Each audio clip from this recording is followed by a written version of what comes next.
में उसके साथ उसका क्या बैठा रहे, हाथ बढ़ा रहे, हालेलुया, उसकी मदद कर रहे। सेविकाई किसकी है? यीशु मसीह की है, क्योंकि यीशु मसीह ने कलवरी क्रूस पर हम सबके पापों को उठाया, इस जगत के पापों को उठाया। किसी व्यक्ति ने नहीं, किसी पास्टर ने नहीं, किसी भविष्यवक्ता ने पाप नहीं उठाए। हम सब जितने पास्टर भविष्यवक्ता है, जितने भी हैं, हम सब यीशु की सेविकाई में क्या कर रहे हैं? यीशु का हाथ बढ़ा रहे हैं, यीशु की मदद कर रहे हैं, यीशु की सहायता कर रहे हैं। हालेलुया। सेविकाई किसी की पार्टिकुलर नहीं है, क्योंकि हम में से किसी ने ऐसा काम ही नहीं किया, पर परमेश्वर ने एक प्रोटोकॉल बनाए धरती के ऊपर। परमेश्वर ने टीचर ठहराए, शिक्षक ठहराए, पास्टर ठहराए, इवेंजलिज्म ठहराए। किसके लिए? हम सबके लिए जो प्रभु को नहीं जानते, कि उनके तक परमेश्वर का क्या पहुंचे? वचन पहुंचे। हालेलुया। एक माध्यम ठहराया परमेश्वर ने, क्योंकि परमेश्वर का ये सिस्टम है, ये संविधान है कि संविधान से होकर हमें क्या करता, परमेश्वर क्या करता है? काम करता है। हालेलुया। तो ऐसे हम सब जितने जन बैठे हैं, चाहे वो विश्वासी है, चाहे वो पास्टर है, हम सब यीशु मसीह की सेविकाई में क्या करें? उसका हाथ बढ़ा रहे, उसके सहभागी हो रहे हैं। Hallelujah, hallelujah. कभी ये नहीं सोचना कि आप मुझे मिलने आते हो, नो, आप प्रभु को मिलने आते हो, मैं भी प्रभु को मिलने आती हूँ। Hallelujah, hallelujah, hallelujah. किसी मन की धारणा से आना, कभी मत सोचना कि आप मेरे लिए सेवा कर रहे हो, नो, आप प्रभु के लिए सेवा कर रहे हो, प्रभु आपको उसका प्रतिफल देगा। हालेलुया। हम सबका मोटिव क्या है? प्रभु के राज्य को बढ़ाना, प्रभु के राज्य में बढ़ना, परमेश्वर की आत्माओं को जीतना और परमेश्वर की महिमा करना। हालेलुया। ऐसा तो नहीं है कि हम सबका मोटिव अलग है, नहीं है। पर वचन कहता है हम सब यीशु मसीह के क्या है? हाथ और पैर, अंग है उसके बॉडी के, उसकी देह के क्या है? अंग है। कोई हाथ है, कोई कान है, कोई बाजू है, कोई आंख है, सब है तो उसी के देह के ना। हालेलुया। क्या हम अलग है? नो, हम अलग नहीं है, हम उसी के देह के अंग है। वचन कहता अगर एक बॉडी के पार्ट को दर्द होगा तो उस पूरी देह को क्या होगा? दर्द होगा। हालेलुया। इसीलिए परमेश्वर ने कहा कि तुम एक दूसरे से क्या करो? प्रेम करो। जब हम प्रेम करेंगे वहाँ विरोध नहीं होगा, धा नहीं होगी, जेलसी नहीं होगा। Hallelujah, hallelujah. समझ आ रहा है आपका आज का वचन? हम यीशु मसीह के क्या है? देह के अंग है, हम उसकी बॉडी के पार्ट है। अगर एक पार्ट को हम दुख पहुंचाएंगे तो यीशु मसीह को दुख पहुंचा दिया। हालेलुया। ये बातें हमें ध्यान में रखनी है, अपनी बुद्धि में रखनी है, इन्हें सोच के चलना है कि हम यीशु मसीह के अंग है, इतने यीशु पर विश्वास करते हैं। इसीलिए मैं कहती हूँ किसी की भी निंदा मत करो, ना किसी पास्टर की, ना किसी भविष्यवक्ता की, ना किसी विश्वासी की। हालेलुया। क्योंकि वो पिता की आत्मा को ठेस पहुंचता है। हालेलुया। क्योंकि हम उसकी आत्मा के क्या है? अंग है। हालेलुया। हम उसकी आत्मा के क्या है? अंग है। उसकी देह के क्या है? अंग है। क्योंकि पिता को ठेस पहुंचती है। इसलिए परमेश्वर का वचन कहता है मेरी जो प्रजा ज्ञान न होने की वजह से क्या है? अटकी पड़ी है। जब ज्ञान नहीं होगा तो फालतू की बातें होंगी, दाएं बाएं की बातें होगी।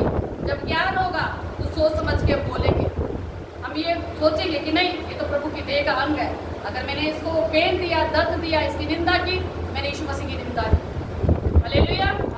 समझ आया आपको? हालेलुया। तो इसीलिए आप कलीसिया में आते हो, प्रेम में रहना। ये जीवन थोड़े टाइम का है, जब तक धरती पर है मैं थोड़े टाइम का है, पर परमेश्वर परमानेंट जीवन देने की हमसे क्या करता है? वायदा करता है। हालेलुया। परमानेंट जीवन में तभी पहुंच पाएंगे जब हम उसके प्रेम में बने रहेंगे। हालेलुया। जब हम उसके प्रेम में क्या है? बने रहेंगे। वचन कहता है जहाँ प्रेम नहीं वहाँ परमेश्वर नहीं। हालेलुया। जहाँ प्रेम नहीं वहाँ परमेश्वर नहीं। इसीलिए प्रेम रखना जरूरी है। कोई आपसे कैसा भी बर्ताव क्यों ना करे, कोई आपको कैसा भी क्यों ना आपके बारे में सोचे, डोंट वरी। हालेलुया। चिंता नहीं करनी, प्रभु आपसे बहुत प्यार करता है। आमीन। हो सकता है कि उस व्यक्ति को, उस भाई को, उस बहन को ज्ञान ना हो, अभी उसका आत्मा का लेवल का स्तर वो ना हो। हालेलुया। पर किसी भी बात को अपने मन के ऊपर नहीं लेना। हालेलुया। क्योंकि वचन हमें सिखाता है कि हमें उससे क्या करना है? प्रेम करना। यीशु मसीह ने भी हमसे क्या किया? प्रेम किया। हम तो पापी थे ना पापी? मैं भी पापी थी किसी टाइम, बहुत पाप, मैंने भी बहुत अपने जीवन में पाप किए। हालेलुया। कोई ऐसा व्यक्ति धरती पे नहीं है जिसने पाप ना किया। पर परमेश्वर कहता है धन्य है वो जो अपने पापों को मान लेता है, छोड़ देता है और फिर से नहीं दोहराता, उस पर क्या की जाएगी? दया की जाएगी। हालेलुया। अगर आप अपने पापों को मानेंगे, मन को जितना खोलेंगे प्रभु के सामने और बोलेंगे प्रभु मैंने ये पाप किया है, स्वीकार करेंगे जितनी जल्दी, उतनी जल्दी आप परमेश्वर से अपनी आशीष को ले पाएंगे। नहीं तो शत्रु, विरोधी, शैतान क्या करेगा? आपके ऊपर दोष लगा लगा के आपकी आशीष को रोक देगा। हालेलुया। इसलिए आत्मा में क्या बनो? बुद्धिमान बनो। जब आप बुद्धिमान होगे तो आप शैतान को मौका नहीं दे पाओगे अपनी जिंदगी में कि वो आपके जीवन में काम कर पाए। हालेलुया। जब बुद्धि की खटी होती है तो शैतान को मौका मिल जाता है। मिलता है कि नहीं मिलता? बोलो भाई, मिलता है ना? मिलता है। इसलिए बुद्धि रखनी है। इसलिए प्रभु से क्या मांगनी है? बुद्धि, कि परमेश्वर मुझे बुद्धि दे। जब बुद्धि होगी तो गलतियां नहीं होंगी, समझ आएगी। हालेलुया। आज हम बुद्धि के बारे में सीखेंगे। परमेश्वर आज हम सबसे यही बात कर रहा है कि प्रभु से क्या मांगनी है? बुद्धि। जब एक व्यक्ति के पास बुद्धि होती है तो वो सोच समझ के चलता है, अपने जीवन के निर्णयों को सोच समझ कर लेता है। क्या करना है क्या नहीं करना सब बुद्धि के द्वारा लेता है। जब बुद्धि की खटी होती है वो गलतियां करेगा, मिस्टेक्स करेगा, अनाप शनाप बोलेगा। हालेलुया।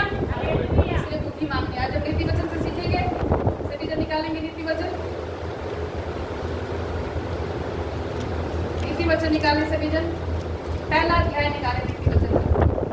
आज परमेश्वर हम सबसे बात कर रहा है कि अगर तुम नीति वचन पढ़ोगे ना, प्रभु कहता पढ़ने वाला बुद्धिमान हो जाएगा। पढ़ने वाला और सुनने वाला। हालेलुया। क्या कहता परमेश्वर का वचन? जो नीति वचन को पढ़ेगा वो पढ़ने वाला और सुनने वाला दोनों ही क्या हो जाएगा? बुद्धिमान हो जाएगा। हालेलुया। तो सभी निकालेंगे पहला अध्याय, नीति वचन का पहला अध्याय। कौन कौन बाइबल को 1 घंटा पढ़ता है? पढ़ते हो आप? 1 घंटा बाइबल को देते हो? देते हो? दो भाई, नहीं तो क्या आप संकट में पड़ जाओगे। शैतान घुमा घुमा के आपके सामने वचनों को लेकर आएगा। जब तक आपको ज्ञान नहीं होगा ना तो शैतान आप क्या जवाब दोगे उसको? वो वचन से जाएगा। वो आपसे नहीं डरता, ना मेरे से नहीं डरता, वो वचन से डरता। आज सिस्टर ने गवाही दी ना कि जब मैंने वचन को डिक्लेयर किया कि परमेश्वर मनुष्य से तो नहीं हो सकता पर तेरे से हो सकता, जैसा भी उसको वचन आता था उसने अंगीकार किया। हालेलुया। क्या हमने क्या परमेश्वर की बड़े काम को नहीं देखा उसके जीवन में होता हुआ? बोलो भाई, देखा ना आज की टेस्टमनी में क्या हुआ? उसकी फाइल शैतान ने गुम कर दी, उसको उलझन में डाल दिया। वो आज भी ऐसे काम करता है। क्या उसकी जो योजना थी सफल हुई? फिर हुई क्या? 1 महीने बाद मिली, जब फाइल तो मिली ना? मिली क्या नहीं मिली? मिली। फिर दोबारा जब प्रॉब्लम आई उसने किसको याद किया? प्रभु को, यहोवा को। क्या बोला? मुझसे नहीं हो सकता, आपसे हो सकता है। कि परमेश्वर मेरा विश्वास तो मेडिसिन के ऊपर नहीं है, डॉक्टरों पे भी नहीं है, मेरा विश्वास तो तुझ पर है। क्या उसके विश्वास को परमेश्वर ने लज्जित होने दिया? नहीं। जैसे घर से गई, क्या हुई? डिलीवरी हुई कि नहीं हुई? होगी। नॉर्मल डिलीवरी हुई। परमेश्वर ऐसे काम करता है। हालेलुया। हालेलुया। तो इसलिए मैं कहती हूँ वचन को पढ़ो। जब वचन पढ़ोगे, वचन ने काम करना है। आपको नहीं पता पवित्र आत्मा आपकी बुद्धि के अंदर बैठकर कौन सा वचन आपकी जुबान के ऊपर रखते हो और जैसे आप बोलो आपका छुटकारा हो जाए। हालेलुया। अगर वचन ही नहीं पता होगा तो कैसे छुटकारा होगा? बताओ मुझे। चाहे आप अनपढ़ भी क्यों नहीं हो।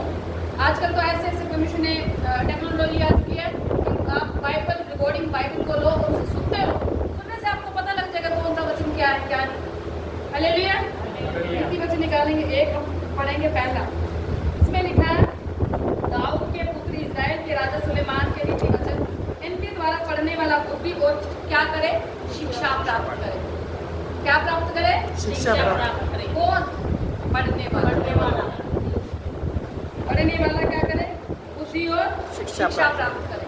अगर आपको बुद्धि चाहिए, पवित्र आत्मा की बुद्धि चाहिए, शिक्षा चाहिए, आपको नीति वचन पढ़ना पड़ेगा। हालेलुया। हालेलुया।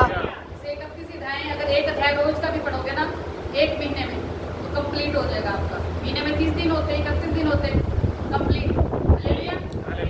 आज से आज प्रभु के सामने एक वायदा करके जाएंगे, प्रभु मैं रोज का 1 अध्याय पढ़ूंगी नीति वचन का। आप देखेंगे जब एक नीति वचन रोज का 1 अध्याय पढ़ेंगे ना, आप अपनी बुद्धि को खुलता हुआ देखेंगे, आपको ज्ञान आएगा। आपको मुझे तो इतना कैसे हो गया, मेरे को तो मैं तो ऐसा नहीं हूँ, फिर ऐसा ये कैसे हो गया? हालेलुया। क्या कहता है? दाऊद के पुत्र इस्राएल के राजा सुलेमान के नीति वचन, इनके द्वारा पढ़ने वाला बुद्धि और क्या करे? शिक्षा प्राप्त करे और समझ की बातें समझे। और समझ की बातें समझे। हालेलुया। कहता और काम करने में क्या करे? प्रवीणता और धर्म और न्याय और निष्पक्षता की क्या पाए? शिक्षा पाए। क्या पाए? धर्म, न्याय और निष्पक्षता की क्या पाए? शिक्षा पाए। हालेलुया। कि भोलों को क्या मिले? चतुराई। अब कई कहते हैं कि हम तो भोले हैं प्रभु, हम तो अनपढ़ हैं प्रभु। जब आप पढ़ोगे ना आप चतुर बन जाओगे। हालेलुया। क्या बन जाओगे? चतुर। हालेलुया। और भोलों को चतुराई और जवान को ज्ञान और क्या मिलेगा? विवेक मिलेगा। आपका विवेक कभी मरेगा नहीं। हालेलुया। आपका विवेक, जो जवान बच्चे हैं उनका विवेक कभी मरेगा नहीं, वो पाप में जल्दी गिरेंगे नहीं। फिर वो विवेक क्या करेगा? बोलेगा, बात करेगा। हालेलुया। जिसका विवेक मर जाता है वो गुनाह करता है, वो पाप करता है, वो जल्दी पाप में गिर जाता है। हालेलुया। कहता है वो क्या करे? जवान जो है ना वो ज्ञान को पाएंगे और उनके विवेक, उनको क्या मिलेगा? विवेक मिलेगा। हालेलुया। आगे कहता है बुद्धिमान सुनकर अपनी क्या बढ़ाए? विद्या बढ़ाए। कहता है जो बुद्धिमान है ना वो बुद्धिमान क्या करे? सुनकर विद्या बढ़ाए और समझदार बुद्धि का क्या दे? उपदेश पाए। हालेलुया। सबके लिए लिखा हुआ है यहाँ पर, चाहे छोटा बच्चा है, चाहे बड़ा है, चाहे बीच का है, चाहे बूढ़ा है, सबके लिए नीति वचन में लिखा हुआ। जो पढ़ेगा उसको क्या क्या मिलेगा? हालेलुया। फिर कहते हैं जिससे नीति वचन और दृष्टांत को और बुद्धिमानों के वचन उनके रहस्य को क्या करे? समझे। हालेलुया। जिससे वह नीति वचन और दृष्टांतों को क्या करे? बुद्धिमानों के वचन और उनके रहस्य को क्या करे? समझे। जब आप इसे पढ़ोगे ना परमेश्वर के दृष्टांतों को और वचनों को, परमेश्वर के रहस्य को आप समझने पाओगे, जो परमेश्वर हमसे वचनों से क्या करता है? बातें करता है। आमीन। हालेलुया। जब आप नीति वचन पढ़ेंगे, जब आप प्रभु के साथ अपना समय बिताएंगे, याद रखना जब हम किसी के साथ भी समय बिताते हैं, हमारा समय के साथ हमारा रिलेशनशिप क्या होता है? मजबूत होता है। हालेलुया। इतना हम किसी भी, अगर संसारिक रीति से भी देखें, हम किसी के साथ जितना बैठेंगे उठेंगे तो उसके बारे में हमें ज्यादा पता होगा कि नहीं होगा? होगा ना। अगर आप परमेश्वर के साथ बैठोगे तो क्या आपको प्रभु के बारे में नहीं पता होगा? होगा ना। बोलो होगा। दीदी हालेलुया। ना आप प्रभु के साथ बैठोगे ना, आप प्रभु के रहस्यों को उतना ज्यादा जान पाओगे। आप परमेश्वर की पूरी बातों को जान पाओगे। आप हृदय को, परमेश्वर के हृदय को जानने पाओगे। हालेलुया। बिताया गया समय कभी भी व्यर्थ नहीं होता है। हालेलुया। अगर आप प्रभु के साथ समय बिताएंगे, आपका एक एक मिनट का परमेश्वर उसका प्रतिफल देगा। हालेलुया। क्या आप प्रभु के साथ समय बिताएंगे? जाएंगे परमेश्वर की हुजूरी में, बंद कुंडी लगाकर बैठेंगे प्रभु के साथ।